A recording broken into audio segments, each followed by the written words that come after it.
Was this not enough, guys? This wasn't enough to make me feel incredibly pain inside? And they made another one! 1 year afterwards, they made this! I mean, not enough that Sega has to go through this, but also have to do this on Nintendo. You know what? I'm done. I won't do this alone. And that's why I'm gonna get some help! Damn it.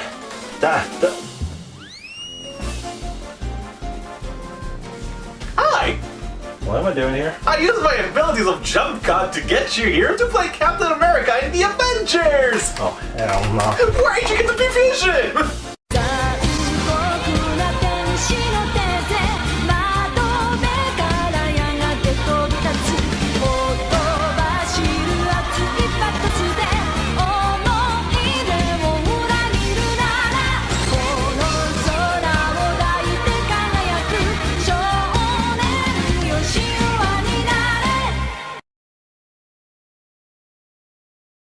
As I was saying, we are gonna play Captain America and the Avengers. Are you looking forward to this?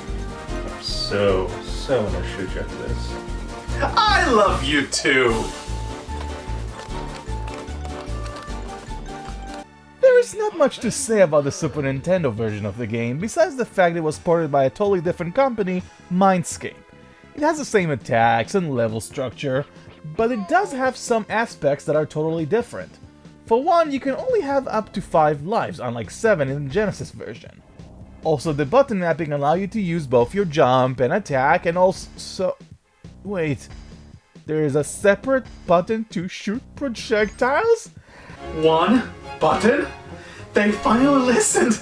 I don't have to press A and B anymore to do a projectile attack! One button! Yeah! As you can tell, I'm pretty glad that after 1 year of a porting job and a bitching from me, this version did address some of the issues that bugged me in the Genesis version. Another shining jewel in the crown are the cutscenes. There are actual pictures now, thank God, making the story far more interesting. Okay, don't get me wrong, the story is awful, but at the very least there's more colors than just white and black. Now you see, this is what I've been waiting for. They finally put pictures and we don't have to endure seeing white text the entire time. What's the big deal about it? Well, if you saw my original review, you will realize the fact that the entire game is pretty much just white text on black background and... Wait a minute, did you even watch my review? But Did you see that I put like posts everywhere about it, really? I had things to do. Like what? Like eating and going to the bathroom and sleeping and stuff. Okay, that's actually a really good reason. Okay, never mind. In fact, this entire game is very colorful, much more than its peer, and the outline gives it a nice comic book vibe, so it's definitely putting its color palette to good use. That doesn't mean the animation is any better. There are some weird moments like Vision's armpit laser. My arm hurts! Mine too. And the windmill is doing his best impression of Taz from the Looney Tunes. There are also some very odd graphical hitches, like how Iron Man and Vision's projectiles can shoot half as far as Captain America's shield throw. Oh, so where the hell is Vision shooting his laser from? But the biggest problem of the Super Nintendo version is that it is brutally difficult, but on the cheaper variety of difficult. This is related to some of the problems that I had with the Genesis version, as you attack enemies and there is no indication to whether or not your attacks actually connect. On top of that, there is no invulnerability, or blinking time as I like to call it.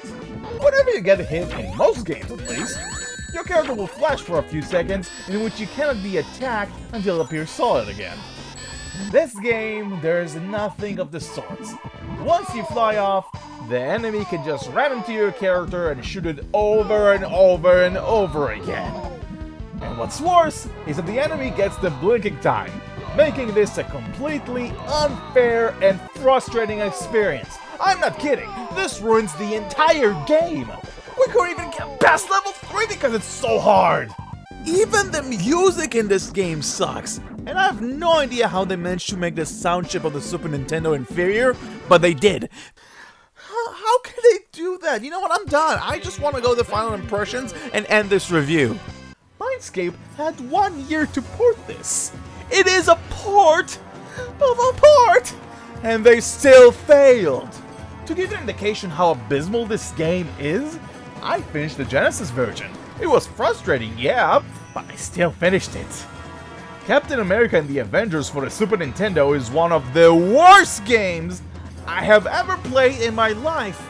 Even playing this game with a friend can save it. It's a piece of shit. I don't even curse so much, but this game is a piece of fucking shit. Why? Why?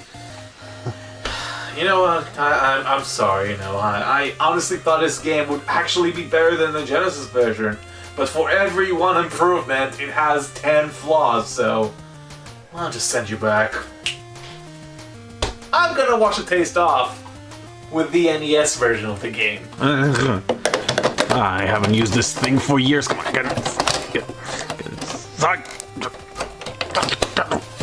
there we go. The NES version came out a year before the Genesis one, therefore making it the very first game carrying the name for home consoles, and thankfully this was actually made by Data East. The game already starts on a different note when both Iron Man and Vision are kidnapped by the Shredder here. So in this game you can just play as Captain America and Hawkeye and not the other two. Moreover, this is actually a side-scrolling platformer. You can only play as one character at a time, so there's no multiplayer here, unless you include the battle mode, which is pretty similar to the other versions. But you do get to control both characters in the rescue mission. What's interesting is that on the country map, each character starts from a different point, and if the two meet up, they can assemble. Both characters control pretty well and have their own special abilities. Captain America has his shield as a projectile, and he can use this cool dash attack that disposes of enemies easily. Not to mention he can also perform a downward shield dash that destroys enemies and also allows him to float on water, which you will never ever use in this game. He can also grab onto chains to jump higher, which is odd because Hawkeye can't. In fact, Hawkeye doesn't really have any special abilities at all, but only to shoot arrows. At least he can aim upwards, which means he can attack airborne enemies much easier.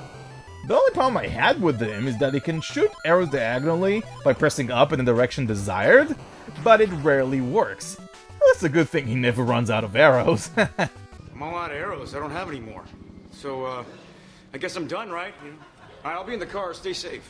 The main goal of each level is to search for glowing orbs. When you find one, a blinking red exit sign will show up, indicating you can leave the level.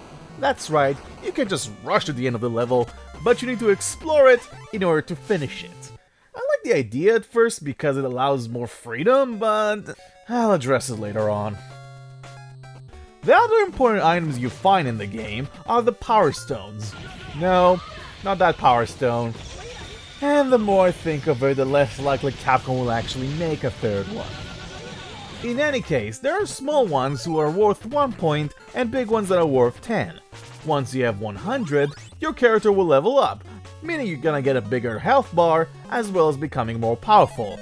Captain America's shield will have more reach to it, and more importantly, Hawkeye's attack are actually gonna inflict damage thanks to the fact he's gonna use explosive arrows. Let's talk about the Red Alert phase. On the map you see those vortexes that when you cross them, you are sent into an alternate dimension where you fight a bunch of enemies or a couple of stronger ones. You can avoid those phases and you must finish them no matter how hard they are.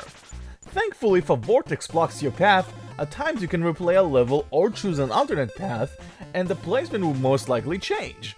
Which is good because the less I see this awful checkerboard background, the better.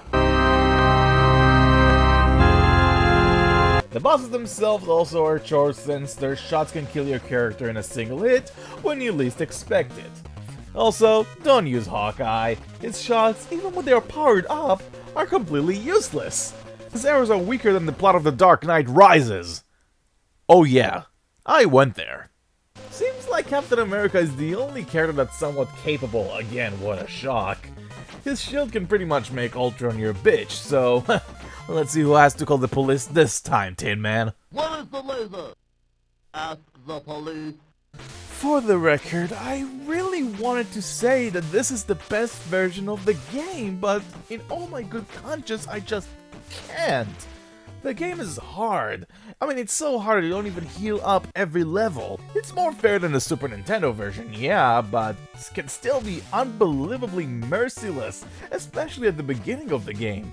While you can power up your characters to become stronger, enemies pose a challenge very early on, meaning the best strategy is to go to the Miami stage multiple times and collect the power stones necessary. Now, there are 22 power stones in that level, and you can upgrade your character overall 3 times. So let's see, 300, which is the maximum amount, divided by 22, is about, let's say, 13, or let's say 12, because you probably could have went to a different level and collected some to begin with. Okay, each character's upgrades are separate, so multiply that number by 2. 24 times! 24 times! Order to be not strong but capable enough to finish this game, you should replay that level 24 times in order to be at the maximum power and stamina. But that's the least of that game's problems! Each character is basically a life. When the 2 characters meet up, you essentially have 2 lives. The worst part of the game is when a character dies. Even if just one of the character does, and the other one is still alive and finishes the level, you would find the other character on the map in a much earlier point of the game. Now, of course, you can go Rambo and be solo, but if you want to get that extra life, you'd have to go all the way back to the level where the character is, and play every level in between. Once you get to the level in which the character is captured, you must look for a capsule with the character's letter on it, and only then you can reuse the character.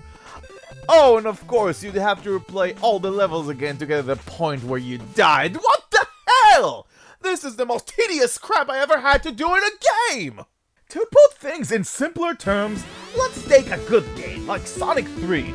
Say you're in the lunch break zone and you only have 1 life left.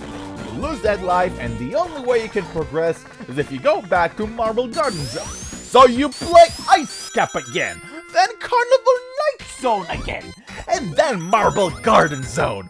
Oh, and after you finish Marble Garden Zone, you have to go to the Carnival Night Zone again, and Ice Cap again, and only then you can play Lunch Base. Now, I love Sonic 3, but this design choice would ruin that game completely. But unlike Sonic, this game isn't nearly as fast, or fun for that matter. You have to look everywhere for the orbs, fight the same annoying enemies again, and looking for that damn capsule to free the captured hero. If both characters die, you lose a continue, and there's a very limited number of those. Oh yes, well I guess there's some 1-ups, but it's still incredibly unforgiving. Graphically the game looks okay, the sprites are good, and the backgrounds are actually pretty lush. They just repeat themselves to ad nauseum. Look at the level selection, we have Blue Forest, a Purple Forest, and even a Green Forest. God, I wish. The only differences between the levels are the shade of color and the placement of platforms. Sometimes we get cool levels like New York and its changing weather effect, but that's it. Oh, and that damn checkerboard background. I take everything back I said about the special stage in Sonic 3D Blast for the Genesis. While those cause me vertigo, the background here causes my vertigo to have its own vertigo. The music is definitely decent, as Captain America's theme is very cheery and uplifting, and Hawkeye's theme is very dark and epic actually, so overall I'm surprised. However, the ambush and boss musics are really repetitive, but thankfully they're not much in the game.